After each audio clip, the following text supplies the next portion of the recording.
দক্ষিণ চব্বিশ পরগনার মথুরাপুরে পথ দুর্ঘটনার জেরে মৃত্যু হলো দুজনের, আশঙ্কাজনক আরও একজন।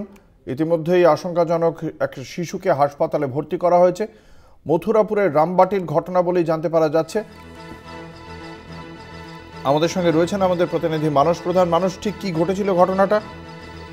দেখো অঙ্কুরদা, তোমাকে প্রথমে বলে রাখি, আজ সকালে যখনই ওই শিশু সহ তার পরিবারের সদস্যরা কিন্তু যে মথুরাপুর রামবাটির যে গোপালনগর এলাকায় রাস্তার পাশে কিন্তু রোদ পোহাচ্ছিল, যেহেতু শীতের সময় রোদ পোহাচ্ছিল, আর সেই সময় একটি ঘাতক গাড়ি এসে তিনজনকে ধাক্কা মারে। ঘটনাস্থলেই তড়িঘড়ি করে স্থানীয় বাসিন্দারা ওই তিনজনকে উদ্ধার করে নিয়ে যায় মথুরাপুর গ্রামীণ হসপিটালে চিকিৎসার জন্য।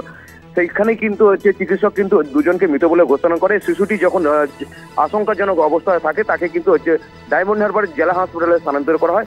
তবে যেটা জানা গেছে পুলিশ সূত্রে, যে এই ঘাতক গাড়িটি যখনই মানে ধাক্কা মারি, তারপর কিন্তু স্থানীয় বাসিন্দারা কিন্তু ঘাতক গাড়িটাকে আটক করে। এর পাশাপাশি ড্রাইভারকে আটক করে। মথুরাপুর থানার পুলিশ এসে এই ঘাতক গাড়ি ও ড্রাইভারকে আটক করেছে। তবে গোটা ঘটনা তদন্ত চালাচ্ছে যে মথুরাপুর থানার পুলিশ। ধন্যবাদ। আমাদের সঙ্গে ছিলেন আমাদের প্রতিনিধি মানস প্রধান।